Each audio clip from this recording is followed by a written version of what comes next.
Hook. Did you know that the moon can tell time, mark seasons, and even influence entire ecosystems? But hang on, why does the moon seem to shrink down to a sliver and then grow back to a glowing orb every single month? This question has fascinated humans for thousands of years, and the answer will blow your mind. This is Why Facts, and today we're diving into the enigma of the moon's phases. Introduction. Let's get started by observing the basics. Have you ever looked up at the night sky and noticed how the moon changes shape? One night it's a glowing crescent, then it's half lit, a week later it's full, and before you know it, it's barely visible again.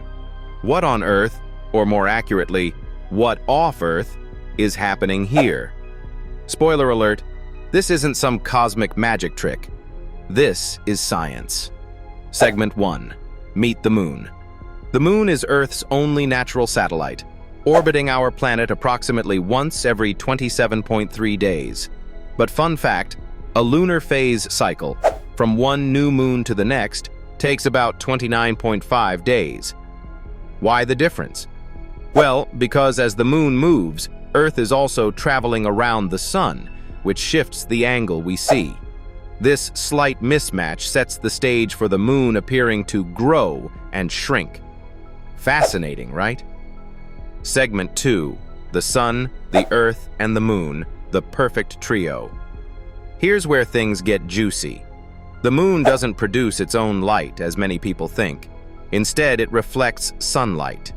How much sunlight the moon reflects towards Earth at any given time depends on the positions of the moon, Earth, and sun. Imagine them as a dance trio performing in perfect sync. When the moon is between Earth and the sun, light can't bounce back in our direction. This is the new moon phase, when the moon is practically invisible to us. Fast forward a week and you'll catch the first quarter. The moon is a perfect 90 degrees away from the sun's rays, and we see half of it illuminated.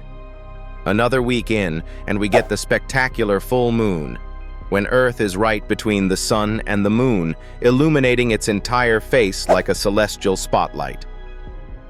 Segment 3. Breaking down the phases. To understand the phases, think about the moon as a golf ball. In the new moon phase, we're looking at the unlit side of it. Then the light seems to grow or wax, first into a crescent, then into a half moon, the first quarter, and eventually into the full moon. After the full moon, the process reverses. The light begins to shrink or wane, transitioning into the last quarter and finally back to the new moon.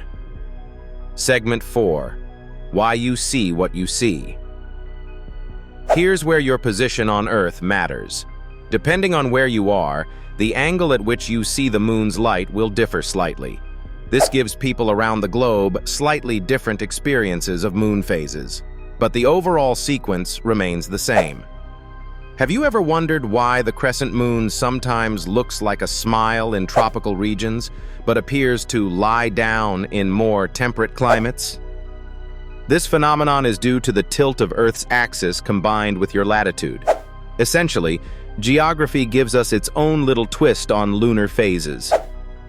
Segment 5. What about eclipses?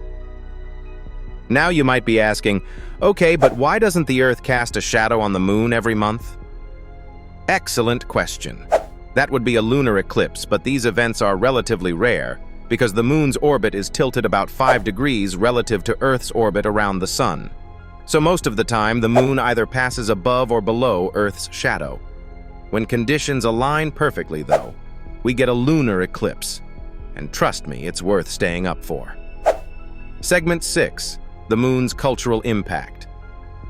Throughout history, the changing phases of the moon have deeply influenced human culture.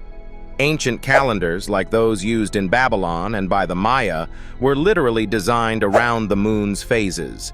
Even today, many religious festivities and cultural practices are tied to either a full moon or new moon. It's incredible how one celestial body has shaped so much of our daily lives. Segment 7. Science meets superstition. But it's not all science. There's a fair share of myth and superstition too. Have you heard the legend that wolves howl at the full moon? Scientifically speaking, wolves howl to communicate, and they do it under any phase of the moon. Nevertheless, the full moon holds a mystical allure.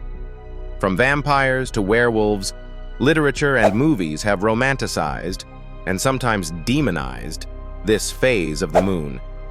Admit it, the moon has an undeniable vibe, right? Conclusion. And there you have it. The moon doesn't really grow or shrink. What we see is an intricate play of light and shadow, caused by the relative positions of Earth, the Sun, and the Moon. It's a cosmic dance we get to witness every month, connecting us to the universe in ways that are as old as humanity itself. Before we go, think about this.